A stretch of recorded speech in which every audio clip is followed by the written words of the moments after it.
Hello guys, welcome to our channel. इस video में बात करेंगे ट्रायल बैलेंस के क्वेश्चन आंसर के बारे में।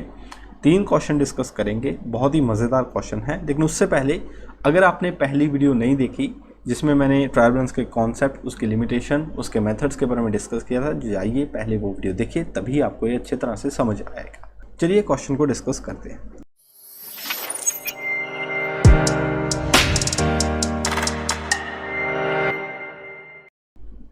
देखिए, इस क्वेश्चन की बात करें, from the following balances of mister Nazia prepare the trial balance as on 31 March 2011।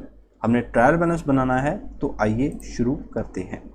तो सबसे पहले आपने क्या लिखना है, आपने इसका हेडिंग लिखना है। तो लिखिए मेरे साथ, trial balance of mister Nazia as on 31 March 2011, right. तो आइए बैलेंसेस को हम डालते हैं। कौन सा मेथड यूज़ करेंगे? हम यूज़ करेंगे बैलेंसिंग मेथड, राइट। तो क्योंकि वही पॉपुलर मेथड है। तो सबसे पहले फर्नीचर 30,000 हमारा डेबिट बैलेंस है। Furnitures 30,000, right. उसके बाद प्लांट, ये भी हमारा एसेट है, ये डेबिट में जाएगा। प्लांट हमारा 40,400। उसके बाद ड्राइंग्स, ये भी हमारी डेबिट बैलेंस होगा, क्योंकि कैपिटल क्रेडिट होता है तो ड्राइंग्स उसकी डेबिट साइड में जाएगा, राइट। उसके बाद ट्रेडमार्क, ये हमारा एसेट्स होता है 20,200। ट्रेडमार्क्स 20,200। उसके बाद सेल्स आपकी इनकम होती हैं, क्रेडिट साइड 90,900, राइट। उसके बाद सेल्स रिटर्न, ये इसके रिवर्स होगा। सेल्स रिटर्न कितना? 10। देन उसके बाद आपकी परचेजेस 70,700। परचेजेस 70,700। और उसके बाद परचेज रिटर्न्स आउटवर्ड, यानी कि परचेज रिटर्न ये 2020, और ये परचेज रिटर्न कितना? 2020। ये क्रेडिट बैलेंस होगा, क्योंकि परचेज आपके बिजनेस से जाती हैं। आगे है आपका कैरेज इनवर्ड। कैरेज इनवर्ड, जब हम कोई सामान लाते हैं या ऐसे परचेज करते हैं, तो उसको मंगवाने के लिए जो हम उसको भाड़ा पे करते हैं, दैट इज कैरेज इनवर्ड, कितना? 880। कैरेज आउटवर्ड, ये भी हमारे बिजनेस में ही होता है।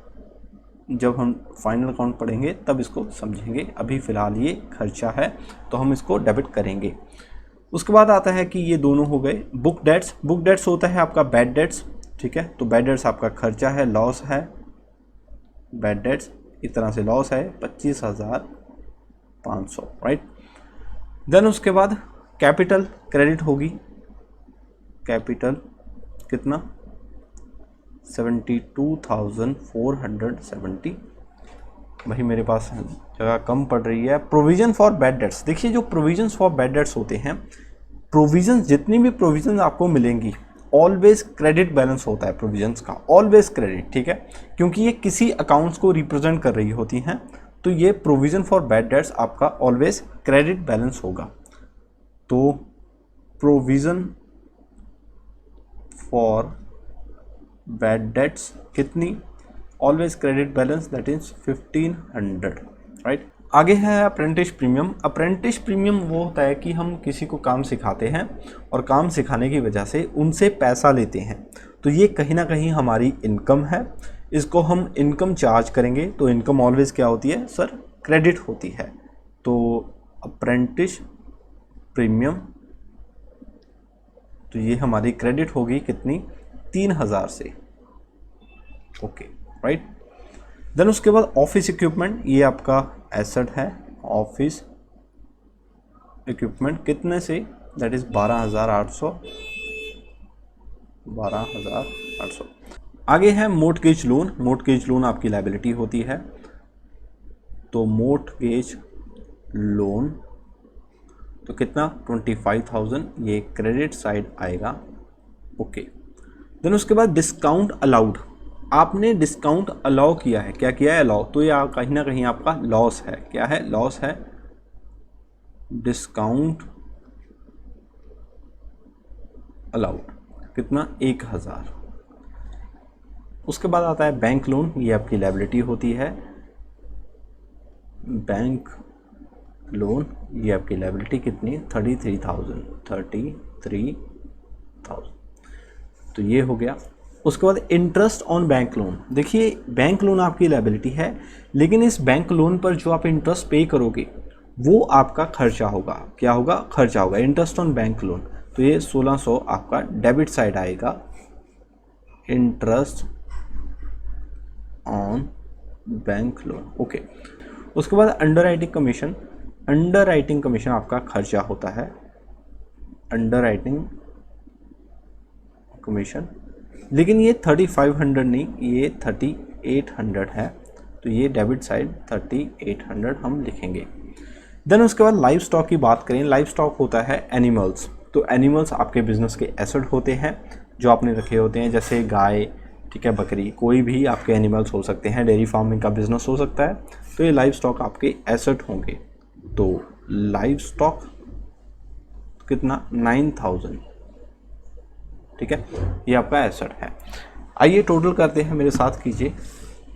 पहले डेबिट साइड का टोटल करेंगे, दैट इज 30,000, 40,400, 10,100, 20,200, 10,10, 70,700, 880, 900, 25,500, 12,800, 1,000, 1,600, 3,800, 9,000।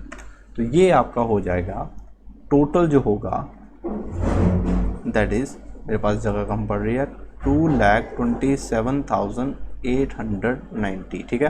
अगर आपको नहीं दिख रहा तो ये मैं यहाँ देख देता हूँ, 2,27,890। तो ये आपका डेबिट साइड का टोटल है। ये क्रेडिट साइड का करते हैं, 90,900, 2020, 72,470, 1,500, 3,000, 25,000, 33,000। तो ये भी आपका दैट इज़ 27,890। तो ये क्रेडिट साइड दोनों आपस में क्या कर रहे हैं सर, मैच कर रहे हैं। तो इससे ये पता चल रहा है कि हमारे बुक्स ऑफ अकाउंट्स अच्छी तरह से बने हैं, ठीक है। आइए सेकंड क्वेश्चन करते हैं। आइए नेक्स्ट क्वेश्चन की बात करते हैं। From the following balances prepare trial balance as on 31 March 2011। नया क्वेश्चन है, सीखने को कुछ मिलेगा। ट्रायल बैलेंस बनाएंगे, नाम किसी का नहीं लिखा, तो trial balance as on 31 March 2011, right. देखिए पहला जो बैलेंस है वो है क्लोजिंग स्टॉक। अब क्लोजिंग स्टॉक भाई ट्रायल बैलेंस के अंदर दे रखा है, ऐसा क्यों है? मोस्टली क्या होता है कि क्लोजिंग स्टॉक ट्रायल बैलेंस के बाहर देखने को मिलता है, ऐसा क्यों है? इस पर मैंने बहुत ज़्यादा डेडिकेटेड वीडियो बना रखी है, आपको आई बटन पर लिंक मिल जाएगा, डिस्क्रिप्शन में भी लिंक दे दूंगा, आप जाकर देख लेना, लेकिन इस वीडियो के बाद जाकर देखना। लेकिन इन शॉर्ट मैं आपको यहाँ पर बताऊं कि क्लोजिंग स्टॉक ट्रायल बैलेंस के बाहर रहने का सीधा पर्पज़ ये होता है कि भाई हम कॉस्ट ऑफ गुड सोल्ड की एंट्री नहीं डालते, ठीक है। इसी वजह से क्लोजिंग स्टॉक हमें सेपरेट वैल्यूएशन करनी पड़ती है और हम उसको एक एडजस्टमेंट एंट्री के ज़रिए लेकर आते हैं। सर कब लेकर आते हैं? जब हम फाइनल अकाउंट्स बनाते हैं तब हम ट्रेडिंग अकाउंट में लेकर आते हैं। लेकिन ट्रायल बैलेंस भी तो फाइनल अकाउंट्स, मतलब ट्रायल बैलेंस के बाद ही फाइनल अकाउंट्स बनता है, लेकिन कभी कभार हम ट्रायल बैलेंस में भी लेकर आ सकते हैं। किसको? क्लोजिंग स्टॉक को। अब सर कैसे लेकर आते हैं, वही इस क्वेश्चन में मैंने बताना है। देखिए क्लोजिंग स्टॉक जब जब आपके ट्रायल बैलेंस में होगा, ठीक है, एडजस्टमेंट जो होगी, तो आपको एडजस्टेड परचेजेस भी देखने को मिलेंगी। ऐसा क्यों? देखिए जब हम कोई भी एडजस्टमेंट को बुक्स ऑफ अकाउंट्स में लेकर आते हैं तो जाहिर सी बात है उसके दो एस्पेक्ट होते हैं, एक होता है डेबिट, एक होता है क्रेडिट, ठीक है। अब इसका डेबिट एस्पेक्ट कहाँ है, क्रेडिट एस्पेक्ट कहाँ है, ये तो बात देखनी है। भाई क्लोजिंग स्टॉक को हमने एडजस्ट कर दिया, लेकिन डेबिट क्रेडिट एस्पेक्ट कहाँ है? देखिए एडजस्टेड परचेजेस की अगर मैं बात करूँ, एडजस्टेड परचेजेस की अगर बात करूँ तो एडजस्टेड परचेजेस बनता कैसे है? Opening stock plus purchases minus closing stock, ठीक है, ऐसे बनता है एडजस्टेड परचेजेस। अब ओपनिंग स्टॉक का बैलेंस ऑलरेडी डेबिट होता है, परचेजेस का भी बैलेंस ऑलरेडी डेबिट होता है, लेकिन जो क्लोजिंग स्टॉक होता है उसका बैलेंस तो डेबिट होता है, लेकिन इन दोनों बैलेंसेस, डेबिट बैलेंसेस से जब हम कुछ माइनस करेंगे तो इनडायरेक्टली हम इसको क्रेडिट कर रहे हैं। क्या कर रहे हैं? इनडायरेक्टली क्रेडिट कर रहे हैं। तो एडजस्टेड परचेजेस में हमने ऑलरेडी क्लोजिंग स्टॉक को क्या कर दिया? क्रेडिट कर दिया। ठीक है, पहला ये। दूसरा कि क्लोजिंग स्टॉक को डेबिट कहाँ किया? तो ये जो बैलेंस होगा 42,000, ठीक है, ये वाला बैलेंस, ये हमने यहाँ पर डेबिट कर दिया। तो इसी वजह से हमने इसको बुक्स ऑफ अकाउंट्स में लेकर आ गए। अब इसकी हम ट्रायल बैलेंस में एंट्रीज डालते हैं। पहले मोटा मोटा मैंने आपको ये समझा दिया। अब क्लोजिंग स्टॉक को डालते हैं। क्लोजिंग स्टॉक का जो ये बैलेंस होगा ये डेबिट होगा। कितना? 42,000। उसके बाद फ्रेट खर्चा होता है आपका, तो कितना? 3,000। उसके बाद डिलीवरी वैन जो होती है ये आपकी एसेट होती है, तो ये कितना आ जाएगा? That is 14,000। उसके बाद बैंक जो होगा आपका क्रेडिट बैलेंस है, तो जाहिर सी बात है ये ओवरड्राफ्ट है, 23,000। उसके बाद डिस्काउंट रिसीव्ड, हमने डिस्काउंट रिसीव किया, ये हमारी इनकम है, तो क्रेडिट होगी। डिस्काउंट रिसीव्ड कितना है भाई? 1800। उसके बाद क्लियरिंग चार्जेस, ये हमारे एक्सपेंसेस हैं, डेबिट होंगे। Clearing charges that is 3,430। Then returns inward. Returns inward हमारी सेल्स रिटर्न होती हैं, सेल्स रिटर्न होती हैं जो डेबिट बैलेंस होता है, दैट इज 1260, राइट। उसके बाद सेल्स की बात करें, सेल्स हमारी 60,000 क्रेडिट बैलेंस होगा। उसके बाद कैपिटल भी हमारा क्रेडिट बैलेंस होगा, कितना? That is 12,200। ओके, क्रेडिटर भी हमारा क्रेडिट बैलेंस होता है, कितना? 45,000। उसके बाद एडजस्टेड परचेजेस मैंने आपको बताया। देखिए एडजस्टेड परचेजेस डेबिट और क्रेडिट ये माइनस किया तो जाहिर सी बात है बैलेंस तो डेबिट होगा ना।